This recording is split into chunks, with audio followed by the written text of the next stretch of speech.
Здравствуйте. Вы Федина бабушка. Да. Приехали задать вам пару вопросов о том, как вы относитесь к выбранной профессии Феди. Скажите, пожалуйста, какая была ваша первая реакция, когда вы узнали, что Федя будет работать дальнобойщиком? Ну, какая реакция? Такая реакция плохая. Я не хотела, как он ехал далеко. А бы тут где-нибудь рулевал. Здравствуйте. Здравствуйте.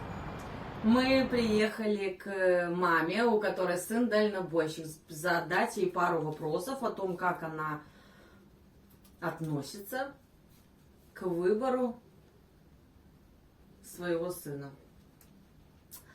Какая была ваша первая реакция, когда вы узнали, что ваш сын будет работать дальнобойщиком? Ну, какая была реакция? Вообще, как бы мы с детства, я уже знала, что он, наверное, будет дальнобойщиком или что-то будет с этим связанная профессия, потому что ему, наверное, было лет 8, может, даже еще и меньше.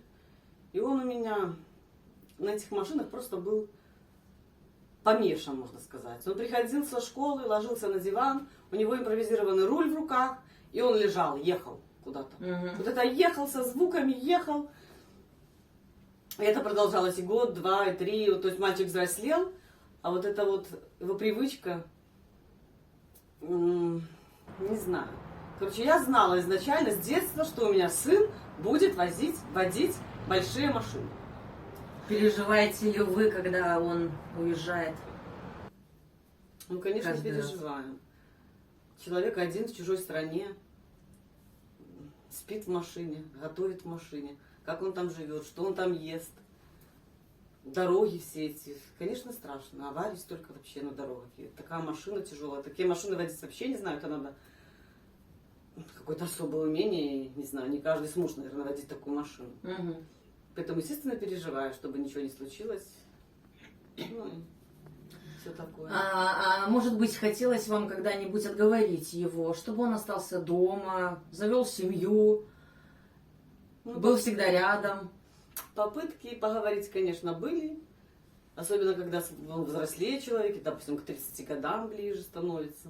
Хотелось уже, да, чтобы были и внуки, и жена, и да, и детки, все это, чтобы было, конечно, у него в жизни, чтобы как-то стабильность какая-то. Не поехал, уехал, приехал. Но сын у меня довольно-таки упрямый, хочу я вам сказать, и его переубедить, если он что-то решил, вообще практически невозможно. Здравствуйте. Вы Федина бабушка с дедушкой. Да. Мы приехали задать вам пару вопросов, так как хотим сделать видео о том, как родственники, родные дальнобойщика относятся к его профессии. Первый вопрос о том, какая была ваша первая реакция, когда вы узнали, что Федя остановил свой выбор на профессии дальнобойщика. Ну, конечно, мне сначала не очень понравилось, потому что он редко бывая дома. Это может повлиять как-то и на личную жизнь, да и вообще долго не видеть внука, это не очень приятно.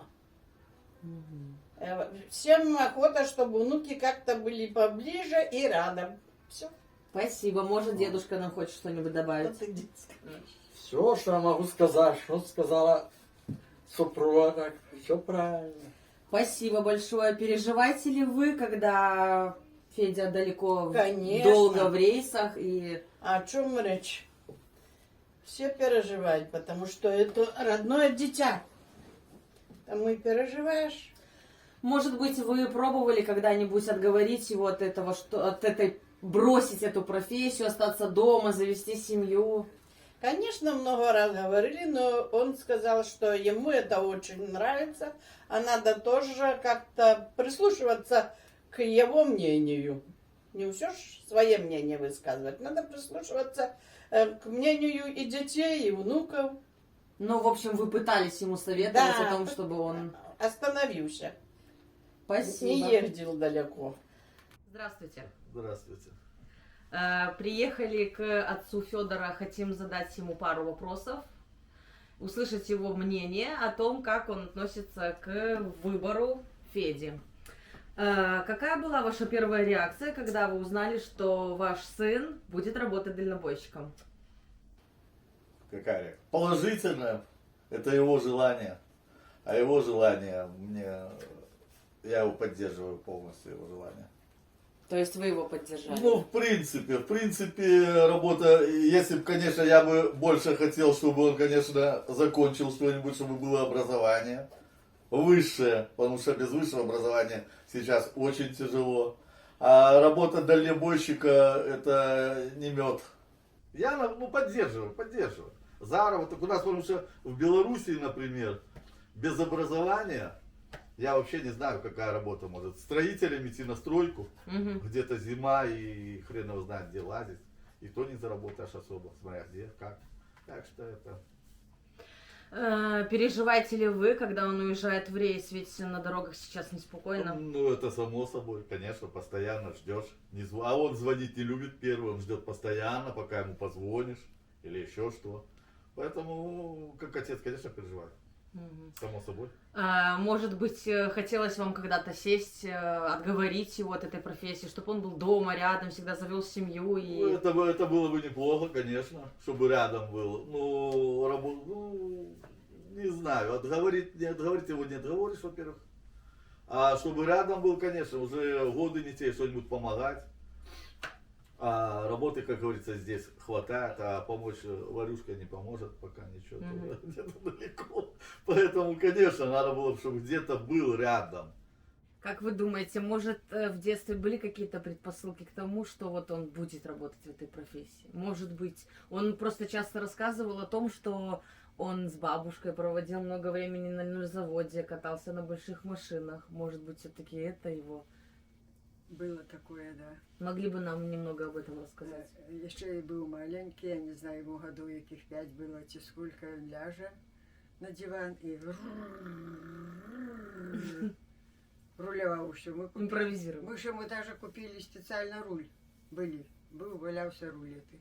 Рулю уже не так руками, а уже с рулем рулевал. Ну, а потом пришлось брать его с собой на работу. Да и не то, что брать, он сам, у него было такое желание. На работу. Вы работали на льнозаводе? Да, на льнозаводе, и он на больших машинах был у нас сосед, робил на большой машине, и он из ним катался очень часто. По полям и всюду. Ну вот, может быть, и это его...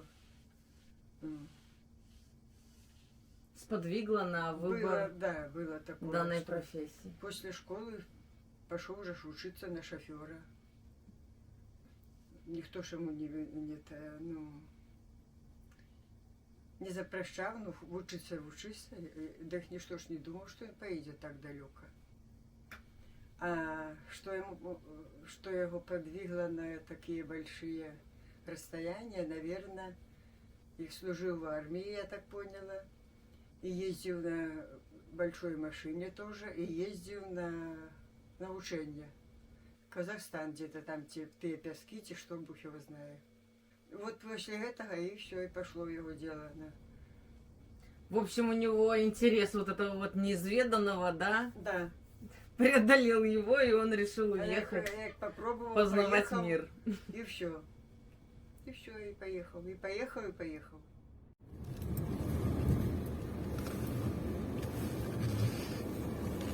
Привет.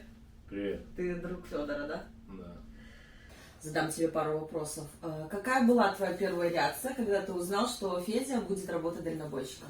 Ну, обычная реакция, потому что я знал, что он всю жизнь хотел быть дальнобойщиком, как бы с детства. Он играл в игру про дальнобой сутками напролет. Вот и дожил до этого момента, когда он поехал сам в самостоятельный рейс. Сколько времени вы общаетесь, дружите? Да, тяжелый вопрос. Больше 10 лет. 10 лет.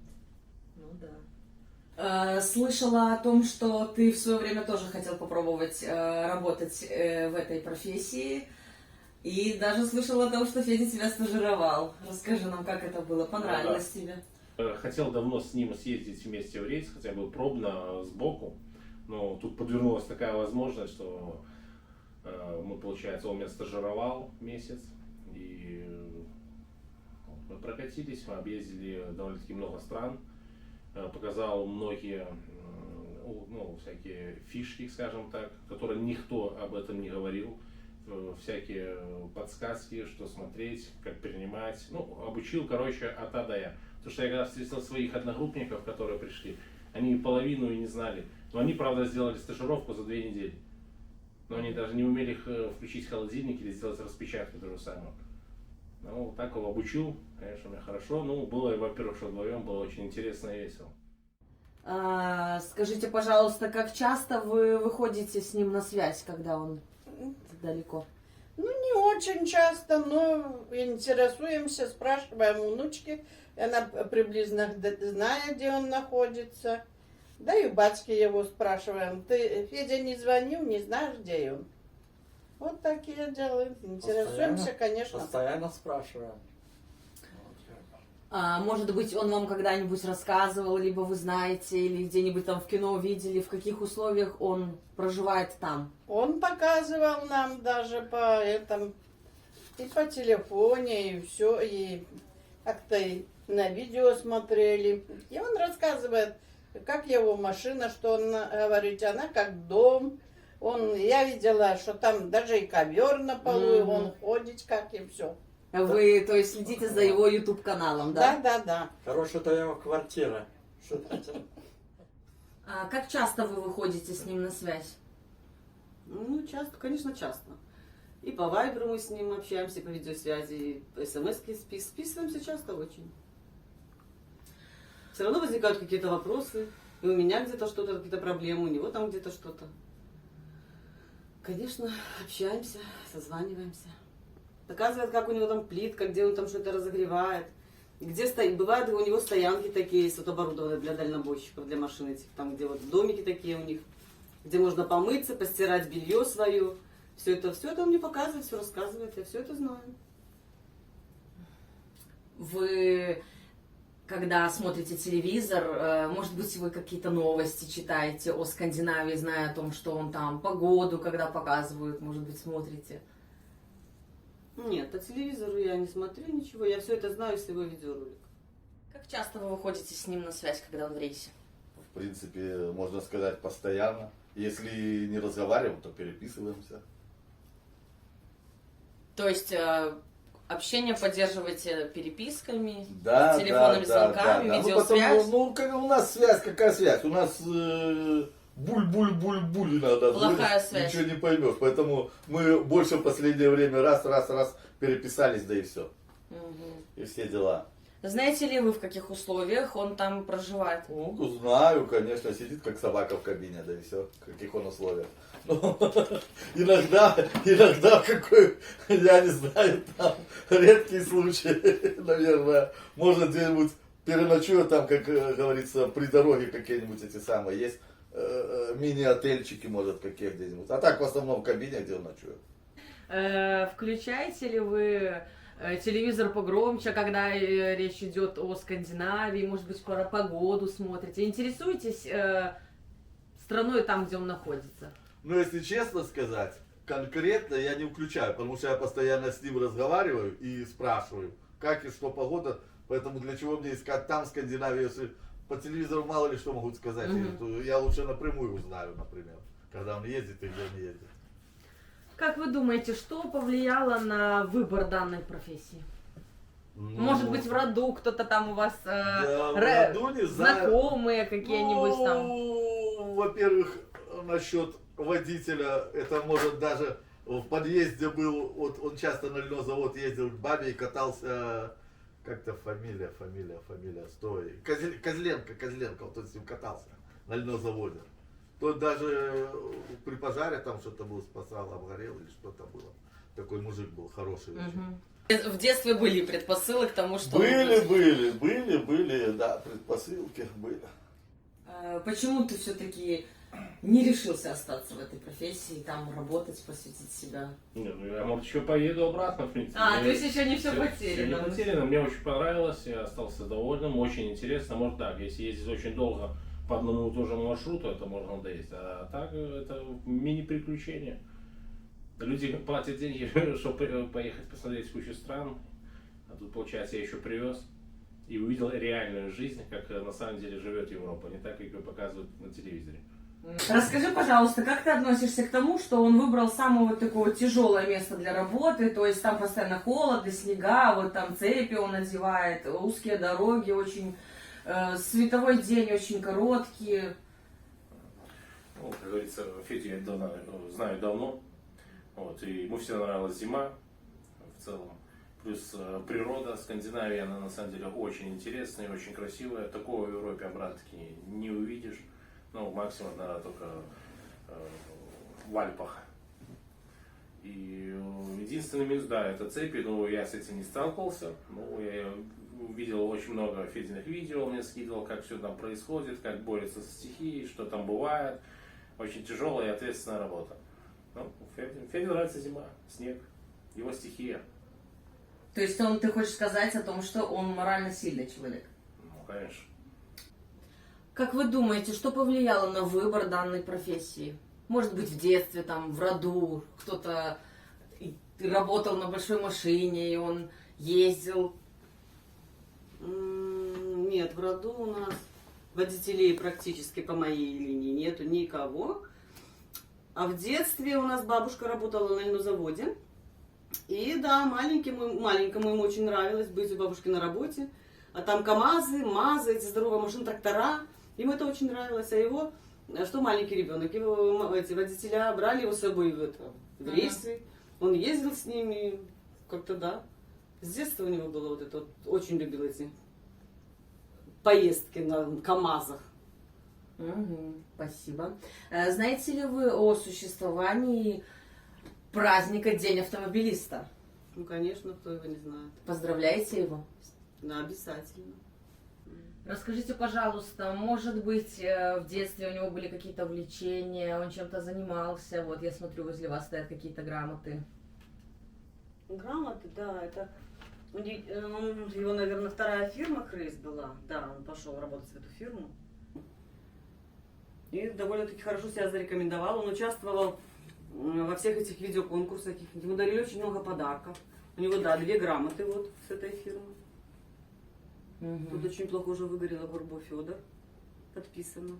Горбо Федор. Здесь уже вот лучше видно, что награждается Горбо Федор за участие в фотоконкурсе. Времена года и машины Крейс. Вот такие у него грамоты, да. То есть он как бы успешно начинал в своих первых этих фирмах, участвовал, я говорю. И Активист. ну да, такой, наверное, активный был, да. Он снимал эти вот пейзажи, все это снимал. Ему это нравилось. И сейчас он ведет свой, наверное, все-таки это повлияло. Ему вот это. Толчок. Да, Дали вот ему такой толчок, наверное, да. И вот он сейчас ведет свой YouTube-канал. Я хотел бы, он мне, знаешь, уже сколько обещает, вот с ним по Скандинавии проехать вот в кабине. Вот, Хотите покататься Ну, с конечно, ним? конечно. Ну и покататься, и посмотреть там Скандинавию, проехать с сыном рядом. Очень интересно мне было. Ну, где-нибудь там выбросит меня, потом доберет по дороге. Я там в горы чуть-чуть поднимусь, вспомню молодость. А то он там поднимался, пыхтел, что-то ухтел. Я посмотрю свои... Силы и возможности. Да. Когда-то я легко на них сбирался. Вот так. Спасибо большое, что уделили нам время. Да, не за что, не До за что. свидания. Да, Покедова. Вы же знаете, что он работает в странах Скандинавии, и, может быть, когда вы смотрите телевизор, вы чуть-чуть делаете его там погромче, погоду смотрите, Конечно, а как же? новостями Вот говорим, какими-то там интересуетесь. мороз уже, а у нас тепло. Конечно, интересуемся. Каждому свое. Мгм. Как вы думаете, что повлияло, может быть, из детства что-то, мечты? Он когда-нибудь вам рассказывал о том, что я хочу стать дальнобойщиком, там, Нет, общение, как-то- может, в роду кто-то у вас... Не, был у с нас такой в профессией? роду не было дальнобойщиков. Ну, мы, знаете, он выбрал свое, пускай так и будет. У Минска ему не понравилось. Его тянуло как-то дальние дороги, как А говорят. что в Минске? Он чем занимался в Минске? Он тоже Он работал в на Минске грузоперевозке? на машине работал. Мгм. Знаете ли вы о существовании праздника как День автомобилиста? Да, конечно. Поздравляйте его, может быть, как-то звоните, Не, пишите. не поздравляем, потому что... Но хотя бы вспоминайте в этот день Да, о нем, вспоминаем. да? Да. Мгм. Ну и все. Спасибо большое. До свидания. До свидания. Пока.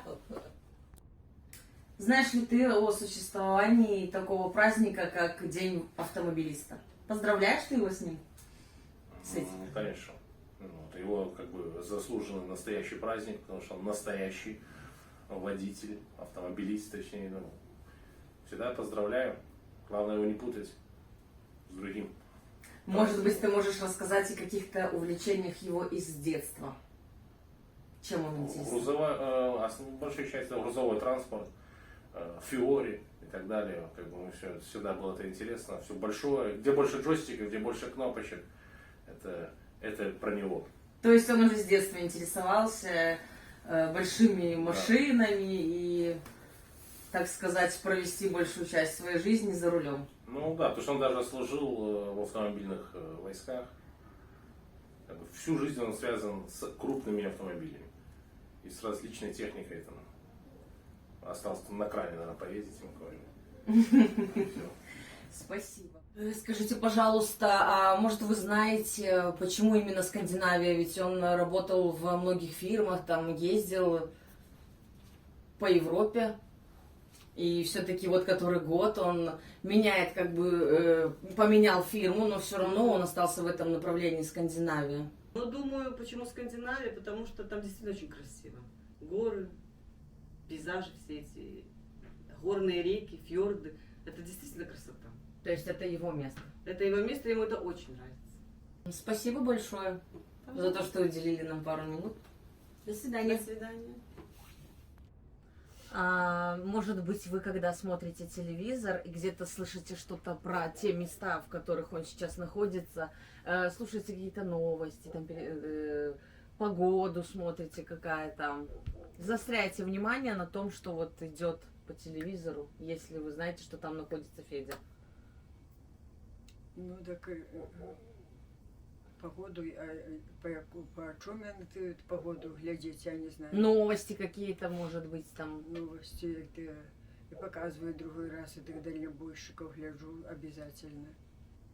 Ну не обязательно Федю, все эти горы показывают, як вони повзуть этими машинами, все. Я тоді только гляжу да плачу, я не...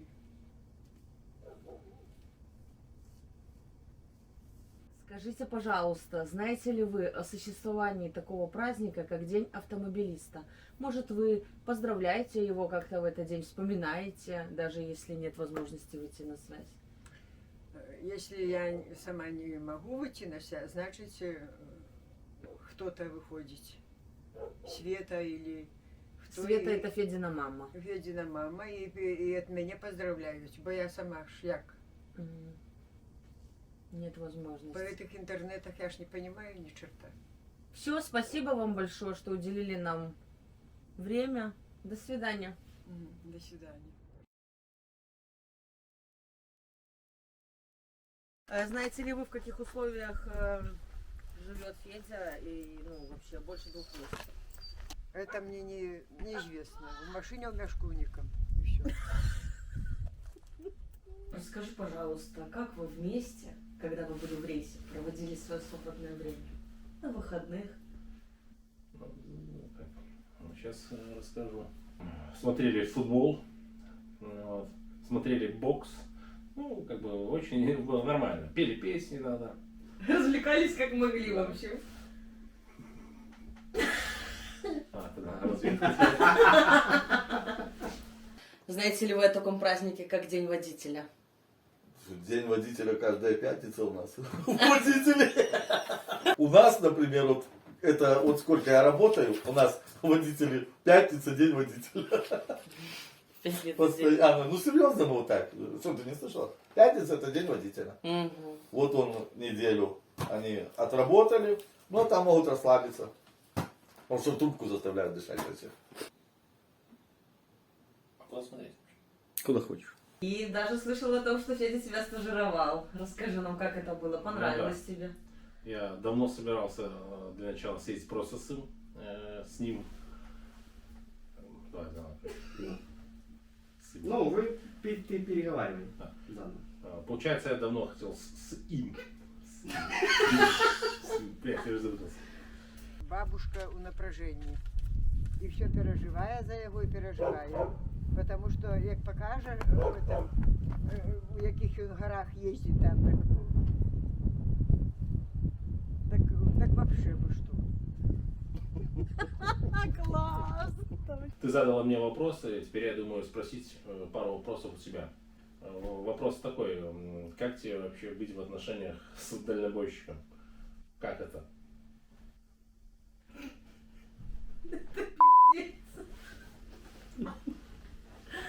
Переживаю, покушал он там или нет, мой малышочек, покакал ли вовремя, малыш. Была такая история, один раз он чуть не обосрался в тоннеле. Я знаю.